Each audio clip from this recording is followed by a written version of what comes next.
Sejarah Bani Israel. Suku Yahudi.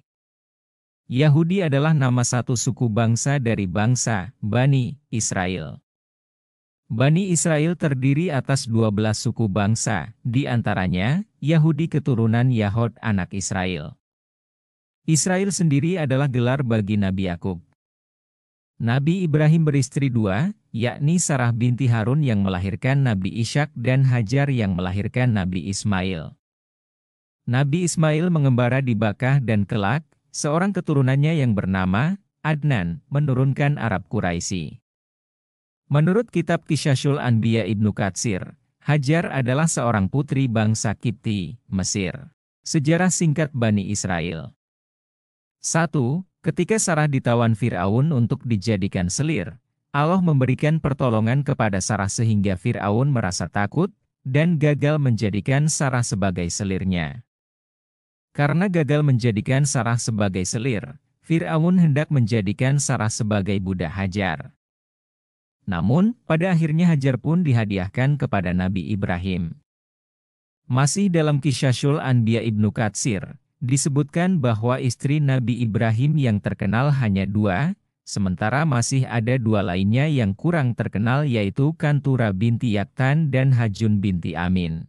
Dari Kantura binti Yaktan lahir 6 orang anak, yakni Madian, Zamran, Saraj, Yakshan, Nashak, dan yang keenam belum sempat diberi nama. Dari Hajun binti Amin lahir 5 orang anak, yakni Kisan, Sauraj, Amim, Luthan, dan Nafis. 2. Nabi Ilhak berputra Nabi Yakub yang bergelar Israel. Dari beberapa orang istrinya, Nabi Yakub berputra 12, yakni Rubin, Simeon, Lewi, Yahuda, Zebulaon, Isahar, dan Gad, Asher, Naftali, Yusuf, dan Benyamin. 3. Yusuf dianiaya oleh saudara-saudaranya sendiri dan hendak dilenyapkan, ia dijual ke Mesir. Setelah dewasa, Yusuf menerima wahyu dan diangkat menjadi rasul, juga merangkap menjadi seorang pejabat raja muda di Mesir. 4. Nabi Yakub beserta semua anak cucunya hijrah ke Mesir, atas anjuran Nabi Yusuf. 5. Di Mesir, Bani Israel berkembang dari 70 orang menjadi 3 juta orang. Di antara mereka terdapat ratusan ribu orang Yahudi, keturunan Yahuda, yang rata-rata berotak cerdas tetapi sebagian besar berwatak buruk, kikir, sombong, keduniaan, berkeinginan menguasai bangsa lain, asyabiyah, fanatis, kejam, dan sebagainya. 6. Suku bangsa Yahudi terbagi dua, Yahudi asli yang terlahir dari ayah ibu Yahudi dan Yahudi campuran yang terlahir dari ayah Yahudi dan ibu dari bangsa lain. Yahudi campuran termasuk Yahudi kelas 2. 7. Pada masa kekuasaan Fir'aun yang bersimpati terhadap Bani Israel, mereka hidup bahagia dan menguasai ekonomi Mesir, dan banyak di antara mereka yang menjadi pejabat negara. 8. Ketika dinasti Ramses naik tahta, orang Israel dianggap sebagai benalu yang harus dilenyapkan, sehingga mereka mulai ditindas. Walaupun demikian, seorang Yahudi bernama Karun berhasil menjadi kaya raya karena menjilat Fir'aun dan menjual bangsanya sendiri. Fir'aun yang bergelar Tutmosis memerintahkan pembunuhan semua anak laki-laki Bani Israel, termasuk yang masih ada di dalam kandungan. Nabi Musa diselamatkan Allah dan dipelihara oleh permaisuri Fir'aun sendiri. 9. Pada lebih kurang 1300 sebelum Masehi, Nabi Musa dapat melepaskan Bani Israel keluar dari negeri Mesir dengan menyeberangi Laut Merah yang terbelah dua antara Pithan dan Sur di Teluk Suez. Ketika Fir'aun dan pasukannya mengejar, laut tertutup kembali sehingga mereka mati tenggelam. Mayat Fir'aun dapat ditemukan dan dibalsem oleh keluarga istana. Bani Israel selamat sampai ke tepi laut. 10. Nabi Musa beritikaf 40 hari di Tur Sina. Di sana ia menerima wahyu Taurat yang dicatatnya pada alwah, yakni kepingan batu tipis. Ketika Nabi Musa beritikaf, kepemimpinan Bani Israel diwakili oleh Nabi Harun. Pada saat itu seorang Yahudi, Samiri membuat patung anak sapi dari emas untuk disembah oleh Bani Israel, karena orang Yahudi selalu minta alat peraga untuk menyembah Yahwa. Setelah Nabi Musa turun, ia menghukum mereka dan segera mengusir Samiri serta mengutuknya. 11. Bani Israel diperintahkan memasuki negeri bangsa Kan'an, namun orang-orang Yahudi menolaknya dan menyuruh suku lain untuk memasukinya. Akibatnya, Bani Israel dihukum sehingga tersesat di padang Tih selama 40 tahun.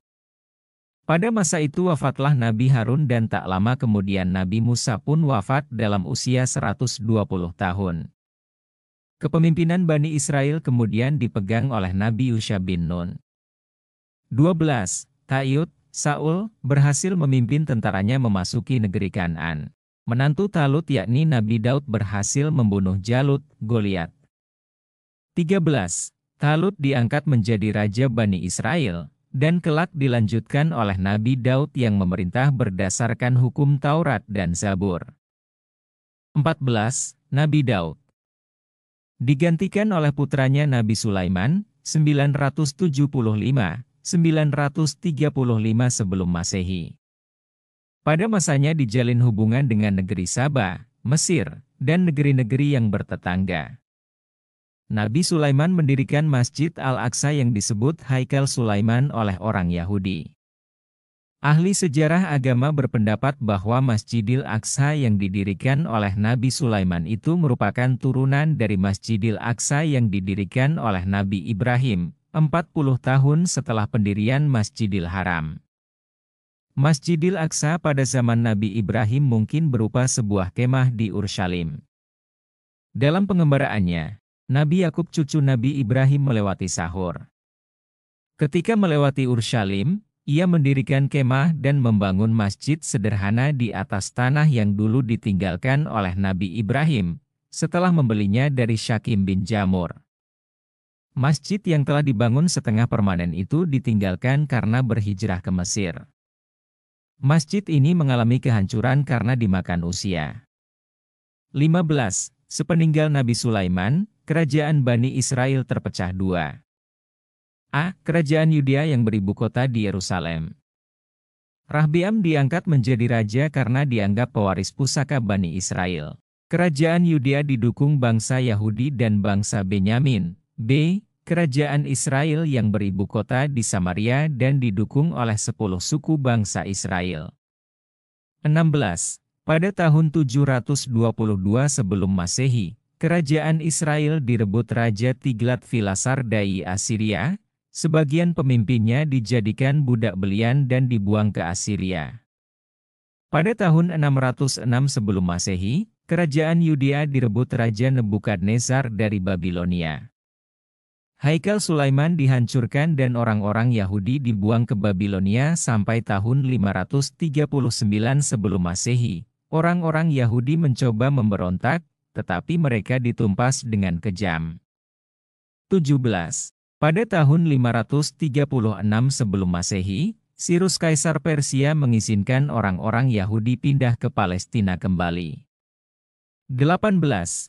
Pada tahun 338 sebelum Masehi, orang-orang Yahudi di bawah imam besar mencoba mendirikan kerajaan Israel bersatu yang meliputi bekas kerajaan Israel dan Yudea. 19. Pada tahun 334 sebelum Masehi, seluruh wilayah Palestina tunduk pada kekuasaan Raja Iskandar dari Masedonia. Sepeninggal Raja Masedonia, Palestina direbut kerajaan Mesir dan dijadikan provinsinya. 20. Pada tahun 199 sebelum Masehi, kerajaan Asia merebut Palestina dari kerajaan Mesir. Bangsa Yahudi mengalami penderitaan baru, banyak dari mereka yang dijadikan budak belian.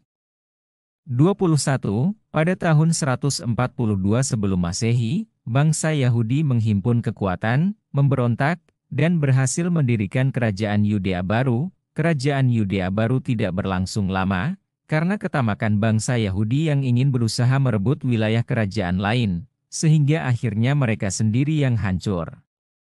Sampai tahun 135 sebelum Masehi, mereka tetap berada di bawah pengaruh dan kekuasaan negara asing silih berganti. Akidah dan upacara keagamaannya kian rusak karena pengaruh penjajah. 22. Setelah merasa aman, maka pada tahun 72 sebelum Masehi bangsa Yahudi mencoba bangkit dan mendirikan kembali Haikal Sulaiman yang sudah porak-poranda.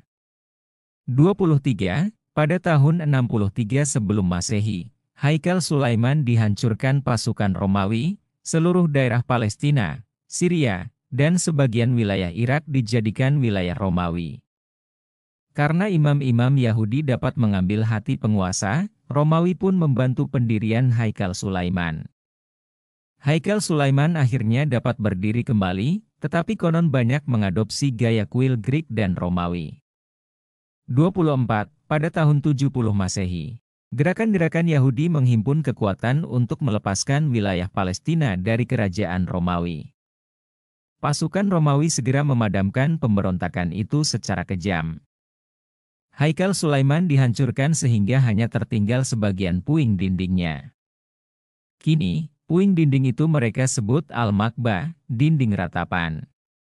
Bangsa Yahudi terpencar berserakan sebagian ke Afrika Utara, sebagian pula masuk ke Yatsrib dan Haibar. Mereka kelak menurunkan suku Yahudi Bani Kainuka, Bani Quraidah, Bani Nadlir, Yahudi Taima, dan Yahudi Wadi Al-Qura. Di antara mereka terdapat keturunan Nabi Harun. Daerah Palestina tetap menjadi wilayah Romawi sampai tahun 638 Masehi. Pada tahun itulah Patriarch Sopranius menyerahkan Yerusalem dan sekitarnya kepada Khalifah Umar. Dengan kerelaan sendiri, sebagian besar penduduk Palestina masuk Islam. Palestina tetap dalam kekuasaan Islam sampai tahun 1917 Masehi. Pada masa itu Palestina termasuk wilayah kekhalifahan Turki Utsmani. 25. Bangsa Yahudi tersebar di Eropa, Afrika Utara, Asia Barat dan Asia Tengah sampai ke India. Di Afrika, di antaranya di Ethiopia. Mereka bercampur darah dengan keturunan Mulat, Smith Negro, dan disebut Falasha, Yahudi Hitam. Di India orang-orang Yahudi banyak mengawini wanita-wanita Hindu sehingga menimbulkan Yahudi India yang berkulit coklat atau sawo matang. Di India, orang-orang Yahudi India banyak yang tertarik pada mistik. Mereka menghimpun gerakan kebatinan teosofi dengan pusatnya antara lain di Adyar, Madras dan Amritsar. Percampuran dengan bangsa lain itu telah melanggar Taurat mereka. Maka bangkitlah Imam Ezra, lalu berkata kepada mereka, "Kamu telah melakukan perbuatan tidak setia, karena kamu memperistri perempuan asing dan dengan demikian menambah kesalahan orang Israel, tetapi sekarang mengakulah di hadapan Tuhan, Allah nenek moyangmu, dan lakukanlah apa yang berkenan kepadanya dan pisahkanlah dirimu dari penduduk negeri dan perempuan-perempuan asing itu." Ezra 10, Oktober 11. Ketika mereka mendengar pembacaan Taurat itu, mereka memisahkan semua peranakan dari orang Israel, Nehemia 13, 3. Pada masa itu juga kulihat beberapa orang Yahudi memperistri perempuan-perempuan Asdod, perempuan-perempuan Amon, dan perempuan-perempuan Moab. Sebagian dari anak-anak mereka berbicara bahasa Asdod atau bahasa bangsa lain itu dan tidak tahu berbicara bahasa Yahudi, Nehemia 13, 23-24. Aku menyesali mereka, kukutuki mereka, dan beberapa orang di antara mereka kupukuli dan kucabut rambutnya dan kusuruh mereka itu bersumpah demi Allah, demikianlah, jangan sekali-kali kamu serahkan anak-anak perempuanmu kepada anak-anak lelaki mereka, atau mengambil anak-anak perempuan mereka sebagai istri untuk anak lelakimu atau untuk dirimu sendiri. Nehemia 13, 25. Akibat percampuran itu timbullah kelas-kelas Yahudi. A. Yahudi Bani Israel, lahir dari ayah dan ibu Yahudi. B. Yahudi Arya, campuran Yahudi dengan Eropa dan Iran. C. Yahudi Arab, campuran Yahudi dengan Mesir, Irak, Syria dan sebagainya. D. Yahudi Mestis, campuran Yahudi dengan Kazakh, Yahudi Rusia, Turki, Cina, India, dan sebangsanya. E. Falasha, campuran Yahudi dengan Mulat. F. Yahudi Mulat, campuran langsung Yahudi dan Negro. Kelas B dan selanjutnya tidak dapat dijadikan imam besar keagamaan.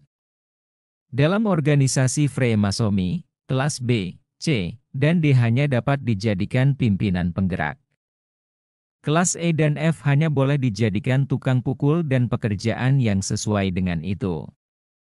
Seorang Yahudi yakni seorang Bani Israel yang terpilih Yahweh, ditempatkan dalam satu tingkatan derajat yang tinggi, dengan syarat ia harus lahir dari air yang murni tidak tercampuri air goyim, pengantar protokol.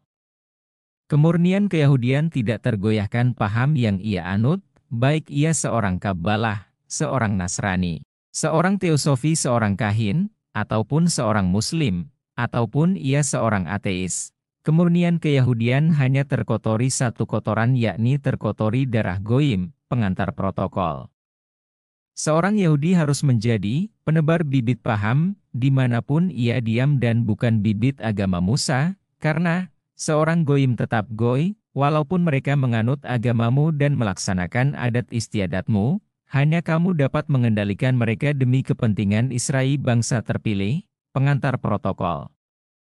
Hendaklah kamu hati-hati terhadap mereka yang memilih agamamu sebagai agamanya. Karena seorang goy tetap kambing perahanmu dan jika ternyata mereka itu berdarah goy berdarah campuran, pecatlah dari kebangsaanmu itu dengan satu siasat agar ia tetap menguntungkan kamu, pengantar protokol. Yahudi Amerika 26. Orang-orang Katolik fanatik yang menguasai kerajaan Spanyol dan Portugis berusaha memusnahkan penganut agama di luar agama Katolik, terutama Islam, dan akhirnya Yahudi. Pada tanggal 2 Agustus 1492, 30.000 bangsa Yahudi harus segera meninggalkan Spanyol, diikuti dengan ancaman hukuman mati yang mengerikan seperti dibakar hidup-hidup, disula, dicincang, direbus, dan sebagainya seperti yang telah mereka lakukan terhadap orang Islam. Hukuman ini merupakan hukum gereja Katolik yang diberlakukan di Spanyol dan Portugis. 27. Dalam lingkungan kerajaan Spanyol sendiri terdapat beberapa orang Yahudi tersamar yang telah siap menyelamatkan bangsanya dari pengadilan darah. Di antara mereka yakni Luis de Santagel, seorang saudagar Valencia yang kaya raya serta pemborong pajak kerajaan Spanyol, Gabriel Sanchez, Bendahara Ratu Isabella, dan Juan Cabero, pengurus istana. Dengan tipu daya, mereka mengabarkan kepada Ratu Isabella bahwa kekayaan kerajaan Spanyol kian berkurang dan untuk mengatasinya harus ditambah dengan kekayaan dari luar Spanyol, di antaranya dengan mendukung gagasan Columbus untuk berlayar ke India dalam rangka mencari informasi tentang bukit-bukit emas. Ratu menyetujuinya, lalu Luis de Santagel menanamkan sahamnya sebanyak 17.000 dukat untuk menyukseskan pelayaran itu. 28. Rombongan Columbus berlayar menuju India, turut di dalamnya orang-orang Yahudi, di antaranya Luis de Torres seorang penerjemah, Dr. Bernal, Alonso de la Salle dan Gabriel Sanchez. 29. Rombongan Columbus akhirnya tiba di Kepulauan Karibia yang disangka India. Akhirnya, setelah menemukan kekayaan di benua baru Amerika, orang-orang Yahudi Spanyol menjadi kaya raya. Luis de Torres menjadi saudagar tembakau yang memperkenalkan tembakau ke seluruh Eropa. Ia menetap di Kuba menjadi seorang tuan tanah. Luis dan Gabriel kembali ke Spanyol dan menjadi kaya raya. Agar siasat mereka tidak dibuka oleh Columbus, Columbus difitnah sampai ia dipenjarakan. Sejak ditemukannya benua Amerika, orang-orang Yahudi mengalir ke Amerika untuk mencari kekayaan. Merekalah pelopor perampasan emas dan perak harta orang Aztec, Inca, dan Maya, dengan memperalat orang Spanyol dan Portugis. 30. Untuk mempersatukan Yahudi sedunia, Theodor Herzl pada tahun 1896 mendirikan Gerakan Zionis, yang telah dirintis sejak tahun 1717 oleh tokoh-tokoh Yahudi Perancis. Gerakan Zionis bersemboyan, satu bangsa ialah bangsa Yahudi, satu bahasa ialah bahasa Yahudi dan satu tanah air ialah tanah air Yahudi. Tanah air Yahudi berpusatkan Gunung Zion. Lambang Zionis ialah bintang Daud. Untuk mendapatkan Bukit Zion dan sekitarnya itu, Turki harus dilumpuhkan dengan cara A. Menyebarkan paham kebangsaan di negara-negara Arab, di antaranya penyebaran hadits palsu, hubbul watan minal iman, cinta tanah air adalah sebagian dari iman. B. Menyebarkan paham kebangsaan di Turki agar Turki menjadi anti-Arab dan pro-Eropa. C. Menanamkan paham Freemasonry agar timbul sekularisasi. D. Membujuk Turki agar memihak Jerman. E. Membentuk panitia rahasia Perang Dunia. F. Membubarkan kehilafahan Turki. 31. Tujuan Zionisme, membentuk negara Bani Israel yang meliputi seluruh daerah Palestina, Syria, Libanon, sebagian Mesir, bekas koloni Yahudi, Madinah, Khaybar dan sekitarnya, bekas kerajaan Saba di Yaman dan tanah leluhur Abram, negeri Ur, Babil dan sekitarnya di Irak, berdasarkan wasiat para haham, pemimpin agama. 32. Pada tahun 1908, timbul gerakan Asyabiyah, kebangsaan, yang menghendaki pemerintahan sendiri di negara-negara Arab. 33. Pada tahun 1913, negara-negara Arab menuntut pemerintahan sendiri pada Turki yang ditentang oleh Partai Al-Ittihad Wat Taraki yang tengah berkuasa di Turki. 34. Pada tahun 1914, 1918, pecah Perang Dunia Pertama, Turki berpihak pada Jerman melawan sekutu. 35. Kolonel Lawrence, seorang Yahudi Inggris dikirim ke negara Arab agar bangsa Arab bangkit melawan Turki. Setelah terjadi perundingan antara Syarif Hussein dengan Sir Henry F1 Pronunciation Mahon pada tanggal 10 Juli 1916, bangsa Arab membantu Inggris melawan Turki. 36. Pada Desember 1917, Lord Allenby dengan pasukannya menduduki Palestina. Orang-orang Yahudi beramai-ramai membeli tanah di Palestina. 37. Pada tahun 1917, Sekretaris Negara Inggris untuk Urusan Luar Negeri, Arthur Balfour yang juga seorang Yahudi berangkat ke Amerika Serikat untuk menemui tokoh-tokoh Yahudi Amerika di antaranya Lord Rothschild, bankir terkenal di Amerika Serikat. 38. Pada bulan April 1920, Palestina dijadikan mandat Inggris untuk memudahkan pemindahan orang-orang Yahudi. Inggris bekerja sama dengan Public Body, Badan Perwakilan Zionis. Inggris mengangkat seorang Yahudi bernama Sir Herbert Samuel menjadi komisaris tinggi Inggris di Palestina. Jumlah Yahudi di Palestina. Tahun 1923, 7.400 orang. Tahun 1924, 12.000 orang. Tahun 1925, 23.800 orang. Tahun 1936, 370.488 orang. Tahun 1947, 600.000 orang. 39. Pada tahun 1929, bangsa Arab Palestina bangkit melawan Yahudi. Yahudi dibantu tentara Inggris. 40. Pada tahun 1935, Panitia Arab Tertinggi, gabungan partai-partai bangsa Arab mengajukan nota pada Inggris. A. Membentuk pemerintahan yang bertanggung jawab pada parlemen. B. Menghentikan pemindahan orang Yahudi. C. Melarang penjualan tanah pada orang Yahudi. 41. Pada tahun 1936, terjadi pemogokan umum di seluruh Palestina yang diikuti pemberontakan 5 Mei 1936. Inggris mendatangkan 100.000 orang pasukan Yahudi bersenjata modem. 42. Inggris mengirimkan misipil ke Palestina. Amir Abdullah dari Yordania dan Nuri Pasha Asaid membujuk pemberontak Palestina agar meletakkan senjata. Pemimpin Arab Palestina Fauzi Al-Khawji mengumandangkan perang jihad melawan Bani Israel. 43. Pada tanggal 13 Oktober 1936, Terjadi gencatan senjata antara pasukan Arab Palestina dan pasukan Israel atas seruan raja-raja Arab. 44 Misipil mengusulkan agar wilayah Palestina dibagi.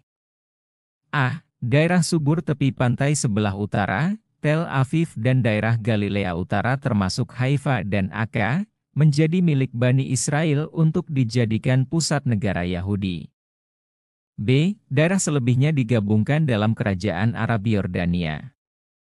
C. Daerah Yerusalem, Bethlehem, Nasyara, Nazaret, dengan suatu rekah ke Jaffa termasuk daerah mandat Inggris. D. Negara Arab dan Yahudi ada kaitan berserikat dengan Inggris. Misipil diperkuat Inggris dengan buku putihnya. Pada 7 Juli 1936, usul PIL disampaikan pada Panitia Mandat Liga Bangsa-Bangsa. 45. Pada tahun 1936, Arab Palestina memberontak kembali yang ditindas dengan kejam oleh pasukan Inggris dan Yahudi. 46. Pada Oktober 1938, Panitia Arab tertinggi Palestina dibubarkan dan pimpinannya ditangkap. Mufti Besar Palestina Amin al-Husaini melarikan diri ke Irak. 47. Pada Oktober 1938, Komisi WODAT melaporkan kepada pemerintah Inggris bahwa pembagian daerah Palestina tidak mungkin dilaksanakan, karena akan mengakibatkan kecampuran berkepanjangan. Inggris pun kemudian membatalkan pembagian Palestina. 48. Pada 7 Februari 1939, berlangsung konferensi meja bundar antara Inggris dengan pihak Arab Palestina dan Arab Merdeka, Amir Abdul Mun'em dari Mesir, Amir Faisal wakil Saudi Arabia, Saiful Islam Amir Husin wakil Yaman dan Taufik Abdul Huda wakil Yordania. 49. Buku Putih Inggris 17 Mei 1939. A. Pemerintah Inggris tidak bertujuan mendirikan negara Yahudi di Palestina. B. Pemerintah Inggris tidak berniat menggabungkan Palestina pada negara Arab. C. Pemerintah Inggris berniat mendirikan negara merdeka Palestina yang terdiri atas bangsa Arab dan Yahudi. D. Pemerintah Inggris mengizinkan pemindahan 100.000 orang Yahudi ke Palestina. 50. Presiden Roosevelt atas nama Wakil Yahudi Internasional menemui Raja Ibnu Saud untuk membeli daerah bekas pemukiman Yahudi di Madinah, Khaybar dan sekitarnya dengan harga 200.000 pound emas. Permintaan itu ditolak oleh Raja Ibnu Saud. 51. Pada 13 Agustus 1945, diadakan Konferensi Zionis Internasional. A. Menolak Buku Putih Inggris 1939. B. Inggris diminta mengizinkan perwakilan Yahudi mengirimkan ahli-ahli Yahudi untuk membangun Palestina. C. Palestina harus segera dijadikan negara Yahudi. 52. Pada 17 Agustus 1945, Presiden Truman mengumumkan A. Pemindahan sebanyak mungkin orang Yahudi ke Palestina. B. Pendirian negara Yahudi di Palestina. 53. Pada 20 April 1946, Panitia Penyelidikan Inggris, Amerika Serikat mengusulkan A. Palestina diletakkan di bawah trusteeship PBB dan pemerintah mandat diteruskan. B. Pemasukan 100.000 orang Yahudi ke Palestina korban Nazi dan fasis. C. Pembatalan pembatasan penjualan tanah pada orang Yahudi. 54. Pada musim gugur 1946, berlangsung konferensi Inggris dan negara-negara Arab. Inggris mengusulkan A. Pembagian Palestina. B. Membuka pintu bagi imigran Yahudi. C. Mandat Inggris dilanjutkan. Negara-negara Arab mengusulkan A. Kemerdekaan Palestina. B. Penghapusan mandat. C. Pemerintahan dipegang Yahudi dan Arab yang telah menjadi warga negara Palestina. D. Menjaminkan kelangsungan minoritas dalam keagamaan dan hak sipil. E. Menghentikan pengiriman imigran Yahudi. F. Larangan penjualan tanah orang Arab kepada orang Yahudi. Inggris menolak usul Arab dan mengajukan usul baru. A. 200.000 Yahudi harus pindah ke Palestina. B. Palestina dimerdekakan 5 tahun kemudian. 55. Pada 28 April 1947 terjadi perdebatan masalah Palestina di PBB. 56. Pada 11 November 1947, tercapai persetujuan antara Amerika dan Rusia tentang pembagian Palestina. A. Mandat Inggris berakhir pada bulan Mei 1948 dan semua kekuatan Inggris ditarik. B. Pada bulan Mei akan dibentuk sebuah negara Yahudi dan Arab. C. Setelah itu, Sidang Umum PBB membentuk panitia PBB yang terdiri atas 3-5 orang anggota wakil negara-negara kecil pendukung pembagian Palestina. D. Panitia PBB itu menjadi pelaksana tindakan anjuran Sidang Umum PBB yang perinciannya disepakati kemudian dengan memerhatikan semua rekomendasi dan usul-usul UNSCOP. E. Panitia harus membantu Inggris melaksanakan pekerjaan di Palestina sampai berakhirnya mandat. Setelah diterimanya pembagian Palestina sampai mandat berakhir, Inggris atas permintaan PBB tetap menjaga ketertiban umum dan memelihara keamanan di Palestina. F. Jika antara hari mandat berakhir dengan hari pembentukan kedua negara merdeka itu terdapat kevakuman, panitia harus mengendalikan Palestina selama kevakuman itu. G. Dalam menjalankan tugasnya, panitia harus mengikuti petunjuk Sidang Umum PBB. H. Setiap bulan, panitia diharuskan mengirimkan laporan mengenai kegiatan pekerjaannya kepada Dewan Keamanan PBB. 57. Pada bulan November 1947, usul UNSCOP tentang penyelesaian Palestina diperdebatkan panitia ad hoc Sidang Umum PBB dan pada tanggal 25 November 1947, panitia menyetujui rencana pembagian Palestina. 58. Pada 29 November 1947, pembentukan UNPAC, United Nations Palestine Commission, yang bertugas mendirikan negara Yahudi. 59. Pada Desember 1947, meletus perang antara Arab Palestina dan Yahudi, tentara Yahudi di antaranya, pasukan Haganah, Strengang, Faihumi, Hes-Levi, dan sebagainya yang merupakan bekas pasukan Yahudi pada Perang Dunia II. Di PBB timbul perdebatan sengit yang menyebabkan terbentuknya mediator dan kemudian UNPAC dibubarkan pada tanggal 14 Mei 1948. 60. Pada tanggal 14 Mei 1948, Dewan Kebangsaan Yahudi di Tel Aviv memproklamirkan Republik Israel, dengan presidennya adalah Chaim Weizmann dan Perdana Menterinya adalah Ben-Gurion. Pengakuan de facto diberikan oleh Presiden Truman atas nama Amerika Serikat. Selanjutnya, menyusul pengakuan dari Uni Soviet, Inggris, dan Prancis. 61. Negara-negara Arab tidak mengakui kehadiran negara Israel. Israel diserbu dari setiap arah. Perwakilan Yahudi di PBB menganggap negara Arab sebagai agresor. 62. Atas usaha Dewan Keamanan PBB, terjadilah peristiwa-peristiwa berikut ini. Pada tanggal 12/1/1949, perletakan senjata antara Mesir dan Israel. Pada tanggal 22 Maret 1949, perletakan senjata antara Libanon dan Israel.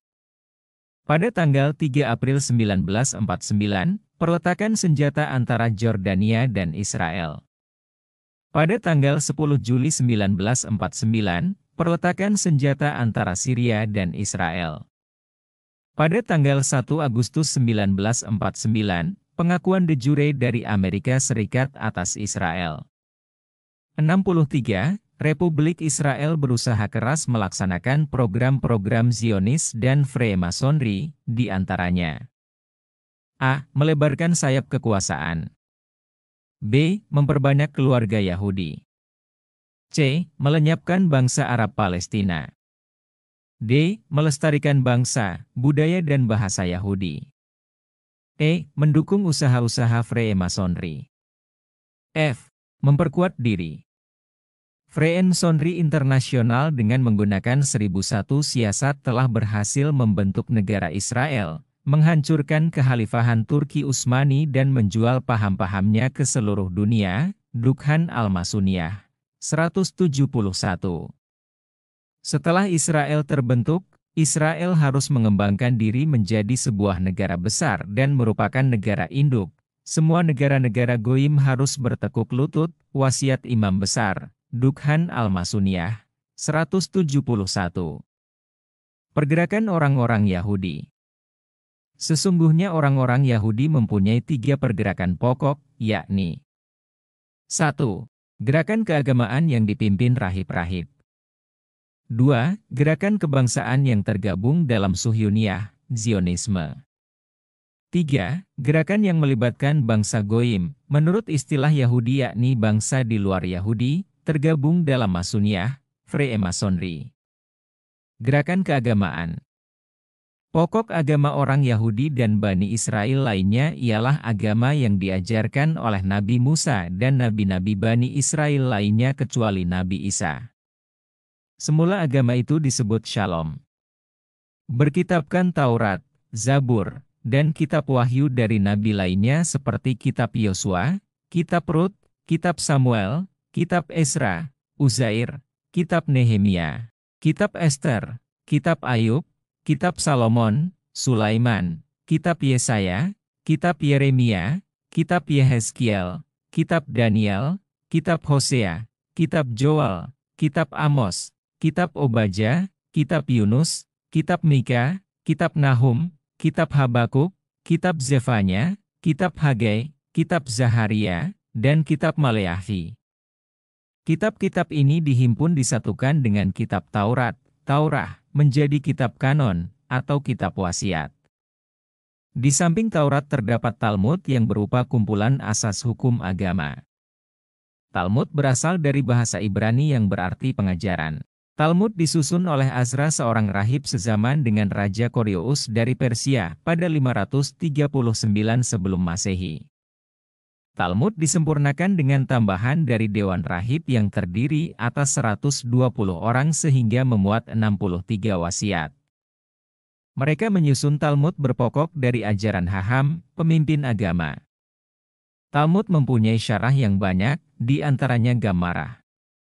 Penambahan Talmud dalam bab, itikat, ibadat tani, dan dagang. Di antara abad kedua dan ketiga Masehi, Yahuza yang digelari Rahib Kudus menyusun Mashna, yang terbagi atas 7 asfar. 1. Pertanian. 2. Hari Raya Yahudi. 3. Perempuan. 4. Wali. 5. Wakaf. 6. Kurban. 7. Taharah. Mashna pun mempunyai syarah dan sempalan. Gerakan keagamaan Yahudi pecah dalam beberapa firkah. 1. Firkah Sadusi. 2. Firkah Farisi. 3. Firkah Aseni. 4. Firkah Rabbaniin. 5. Firkah Qurain. 6. Firkah Samurah. Setiap firkah pecah kembali dalam kelompok kecil. Agama orang Yahudi kian lama kian rusak karena bid'ahnya kian lama kian banyak. Agama Yahudi telah dicampuri ajaran Haldan, Kildani, agama Mitra, Zaratustra, Kan'an, agama Mesir purba dan peribadatan serta dongeng-dongeng yang berasal dari para pendetanya sendiri. Dan akhirnya kelompok Azra baru berpepatah, agama itu uang, wajah Yahweh yang tampak itulah uang. Keagamaan orang Yahudi terbagi 2 kelompok besar. 1. Pengamal syariat Taurat, Talmud dan Mashna. 2. Aliran Batiniyah, yang mengamalkan teosofi. Dari merekalah berkembang sihir-sihir dan ilmu menghadirkan roh. Mereka giat mengkaji tenaga dalam yang dipadukan dengan sihir-sihir dan pemanggilan roh. Aliran Batiniyah akhirnya kian jauh dari pokok agama Yahudi dan tersebar keluar bangsa Yahudi. Sebagian aliran Batiniyah Yahudi hampir tidak mengakui lagi adanya nabi-nabi. Mereka menganggap nabi-nabi itu hanyalah orang-orang pandai dan tokoh pergerakan. Dari kedua kelompok itu, pengamal syariat dan batiniah, timbul kelompok pengamal keduanya. Mereka mengamalkan syariat tetapi juga mengamalkan sihir-sihir dan mereka mengartikan Taurat dengan dua pengertian yakni arti zahir dan arti batin. Kebanyakan penggerak Freemasonry berasal dari Yahudi batiniah. Gerakan kebangsaan Yahudi. Karena sebagian orang Yahudi telah hampir melupakan kebangsaannya dan sebagian anak-anak mereka tidak pandai berbahasa Yahudi. Timbullah gagasan untuk penyatuan kembali orang Yahudi sedunia dan bahwa orang Yahudi harus mempunyai sebuah negara untuk memudahkan pembinaan kebangsaan itu. Theodor Herz mengadakan rapat dengan para pemimpin pergerakan Yahudi di antaranya Hihad Zion, dan rahib-rahib Yahudi untuk membentuk sebuah organisasi kebangsaan Yahudi sedunia. Maka, terbentuklah World Zionist Organization pada tahun 1896 dan disahkan pada bulan Agustus 1897. Asas dari World Zionist Organization, WZO, ini ialah Homs Kanon, di antaranya nasionalisme Yahudi. Diharapkan semua orang Yahudi dewasa menjadi anggota WZO. Banyak anggota WZO merupakan miliuner-miliuner Yahudi di Amerika Serikat, Inggris, Perancis dan Belanda. Gerakan Freemasonry. Gerakan Freemasonry melibatkan orang-orang di luar Yahudi tetapi bertujuan untuk mengangkat derajat orang-orang Yahudi. Orang-orang Yahudi Freemasonry duduk dalam pergerakan itu sebagai sutradara, sedangkan para pemain berasal dari bangsa di luar Yahudi. Para pemain harus tunduk seperti seorang kena hipnotis, atau mereka itu harus tunduk patuh disiplin seperti anjing-anjing sirkus. Plotis Freemason 2, 67